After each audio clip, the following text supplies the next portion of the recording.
Dacia has a new look, not just for its models, but also its badge, which has changed completely and is now quite modern, and I have to say it looks great.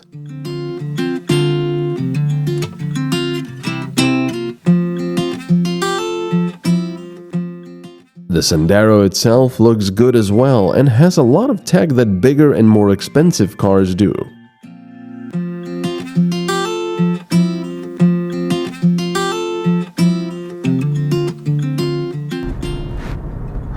The Dacia Sandero. What is it? The most sold car model in Europe, I think, if I'm not mistaken. Now, to the uninitiated, or perhaps the ignorant, this car might seem undesirable. It might sound like, oh, that's a car you buy when you don't have the money for something better. But things aren't really so simple. I mean, first of all, if you put some extra equipment in this, it's not really all that cheap anymore, but it's just not cheap at all. That's the thing. Dacia's, perhaps, I don't know, 20 years ago, might have been something to get you from A to B, but now they've got a cool design, they've got amenities, or should I say extras inside. They drive quite nicely, they're fairly comfortable. I mean, you start to think, like, why would I spend more money on something that's going to do the same, but perhaps with slightly more power and comfort?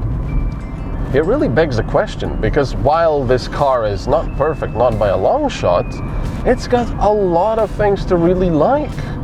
I mean, it's got a nice feeling steering wheel. The seats is quite comfortable, even though my colleague says that because he's got back problems, that these seats are no good for him, and I believe him. That's very much a possibility. For me, it's fine. I've got an infotainment screen here that's fairly high resolution and works quite nicely. I can listen to my Bluetooth music while driving.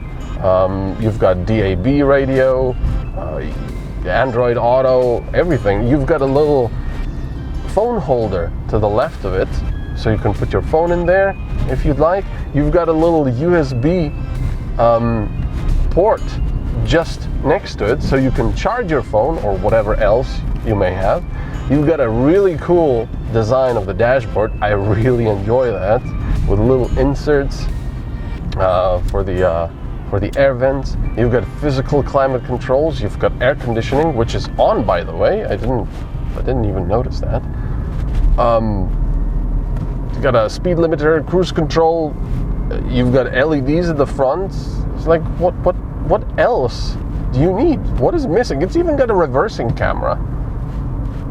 Oh yeah, I forgot. I even have a sunroof. Look, and it opens. I can open it. Can I open it? Yes, I can.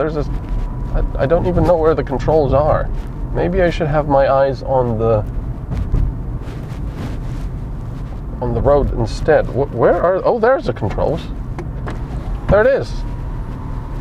It opens. Perfect. Okay, fine. You'll say that's ridiculous. This car is not going to be as refined or as comfortable or as powerful as something, much more expensive, something for 30,000 euros, for example. In most cases, yeah, I would agree. You're getting what you're paying for, but you're getting a lot for what you pay for. I mean, it's perfectly fine. It drives fine. The steering wheel is very light, so it's perfect for city driving. You've got a tiny little 1-liter engine up there with a 3 cylinders, which I'm personally not a fan of, but it's fine. The gearbox is the usual Dacia one. They haven't changed that, and it's fine. It's serviceable. It's a little wishy-washy sometimes. I would like a little bit more of a defined notchy feel, but hey, it's fine for what it is. I really shouldn't complain. And the fuel consumption is actually pretty good. Right now it's 5.3 liters per 100 kilometers, which might not sound very good, but I have been sort of stopping and accelerating a lot because I've been recording this. and a little bit of motorway driving as well. But it's constantly dropping, so I think you would definitely be able to get it to like 4.5 if you are careful.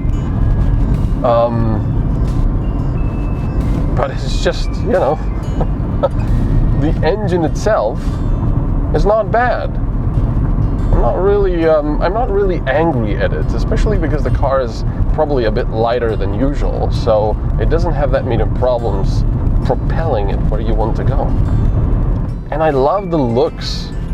It's no longer like, oh, it's an interesting car, but I don't like the badge. Now this new modern badge, it really looks very, very nice. Even the badge on the steering wheel has this modern Dacia look. And I like it a lot. I like the fact that they're not shying away from trying new things and not saying just, oh yes, this is a cheap car, we're only going to do cheap stuff and cheap plastics everywhere. No, they actually put a lot of thought into this, a lot of thought into how it's going to look, the little details here and there. It feels like a car that should cost more, at least these days when, you know, inflation and everything, than it does. And it's really surprising. It really is. I like it. I like it a lot.